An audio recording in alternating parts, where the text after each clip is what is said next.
Congolaises et Congolais, mes très chers compatriotes, le 3 mai 2021, face aux menaces graves pesant sur l'intégrité de notre territoire et à l'insécurité récurrente vécue par nos populations de l'Est du pays depuis 3 décennies, je proclamais l'état de siège dans les provinces de l'Ituri et du Nord Kivu. En effet, conformément à mes prérogatives consacrées par les articles 69, 85, 144 et 145 de la Constitution, je recourais à ce dispositif exceptionnel de gouvernance afin de répondre de la manière la plus appropriée et la plus adaptée à cette situation, en ce particulièrement dans la nature des actions à entreprendre dans ces zones opérationnelles où les ennemis de la paix devaient de toute urgence être affrontés et l'autorité de l'État restaurée. À situation exceptionnelle, mesure exceptionnelle. Il demeurait limpide que la mise en œuvre de ce dispositif s'accompagnerait d'un régime restrictif des libertés publiques,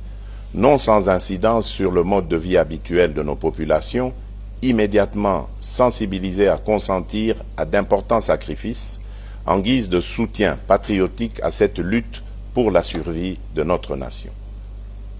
C'est pourquoi, 2 années et 4 mois après l'entrée en vigueur de ce régime d'exception, aux conséquences tout aussi exceptionnelles sur le quotidien des populations sur terrain, et à la suite de plusieurs rencontres avec des sénateurs, les députés nationaux et les députés issus des 2 provinces, ainsi que des rapports de mission d'évaluation effectués par le Premier ministre, j'apercevais clairement le besoin d'une réflexion approfondie impliquant tous les acteurs concernés sur la question en vue d'obtenir les recommandations les mieux indiquées au sujet de la situation juridico-politique rencontrée dans ces 2 provinces. Cette réflexion devait toutefois avoir lieu tout en veillant à préserver les avancées significatives socio-économiques, politiques et sécuritaires acquises par la gouvernance militaire de l'état de siège. Face à la prolongation de cette situation exceptionnelle et soucieux de prendre en compte les aspirations profondes du plus grand nombre de forces vives de la partie est de notre pays, j'ai donc instruit le Premier ministre d'organiser et de convoquer une table ronde politique sur l'évaluation de l'état de siège dans les provinces de l'Ituri et du Nord Kivu, organisée du 14 au 16 août 2023 à Kinshasa. Cette table ronde que j'ai voulu inclusive a connu, en plus de la participation des élus nationaux et provinciaux issus des provinces concernées, des délégués des institutions nationales, la participation active des forces vives d'autres provinces de la République, ce qui témoigne de l'élan de la solidarité affichée par les Congolaises et Congolais de tous bords derrière cette cause nationale. Mes très chers compatriotes, mus d'un sens élevé de patriotisme et de responsabilité, les différents participants ont travaillé d'arrache-pied durant les 3 journées allouées à cette table ronde pour proposer une option concertée en vue de pacifier définitivement les provinces de l'Ituri et du Nord Kivu, et ce, au regard de l'évolution du contexte sécuritaire, politique, économique et social. C'est ici le lieu de saluer l'engagement et le dévouement de tous les participants qui ont abattu un travail de qualité pour la cause nationale afin que les conclusions permettent aux institutions de donner une orientation nouvelle à cette mesure exceptionnelle. Mes très chers compatriotes, en ma qualité de garant du fonctionnement régulier des institutions de la République et de la continuité de l'État, j'ai examiné en toute responsabilité l'ensemble des recommandations formulées dans les 3 commissions de la table ronde. Après avoir échangé avec les responsables des institutions de l'État et entendu le Conseil supérieur de la Défense, j'ai pris la ferme résolution de conduire, sans atermoiement funeste, mais sans précipitation inconsidérée non plus, les populations des provinces de l'Ituri et du Nord Kivu vers un allègement progressif et graduel du régime de restriction de l'état de siège avec les meilleures garanties de poursuite du maintien d'une pression maximale sur les ennemis de la paix.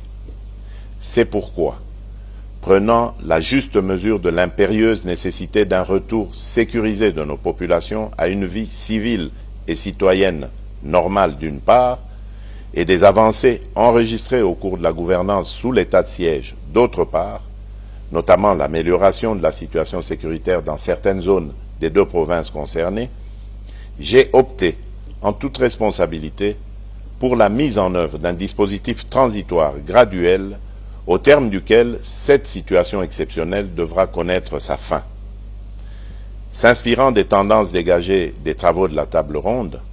ce dispositif transitoire consistera au rétablissement de l'autorité civile dans les entités territoriales décentralisées et déconcentrées qui sont déjà sécurisées et sous contrôle des forces armées de la République démocratique du Congo.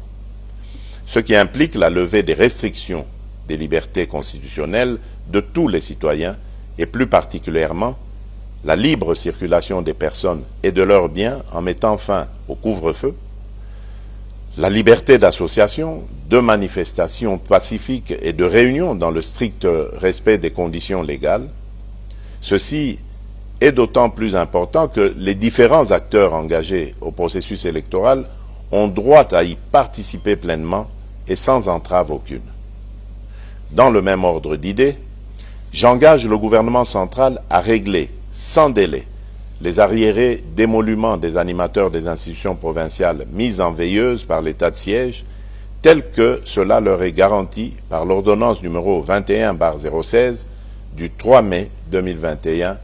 portant mesures d'application de l'état de siège. Il va sans dire qu'en plus de leurs compétences matérielles, les juridictions civiles, du reste compétentes pour gérer les contentieux électoraux, recouvrent le plein exercice de leurs compétences répressives, à l'exception de quelques préventions liées à la sûreté nationale qui relèveront, elles, des juridictions militaires. Mes très chers compatriotes, après l'état d'urgence sanitaire, les mesures de ce dispositif transitoire et graduel de l'état de siège nous conduisent dans une nouvelle expérience constitutionnelle de gestion des situations d'exception. Elles marquent notre détermination à défendre jusqu'à la dernière énergie notre intégrité territoriale, notre souveraineté et notre dignité comme peuple. En effet, nous sommes un peuple qui a su démontrer, tout au long de son histoire, une capacité de résilience hors du commun face à l'adversité pour défendre les idéaux de paix, de justice, de dignité et d'unité.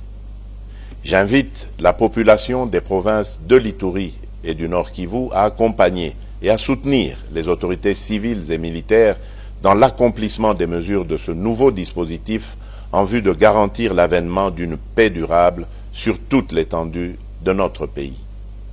Que Dieu bénisse la République démocratique du Congo.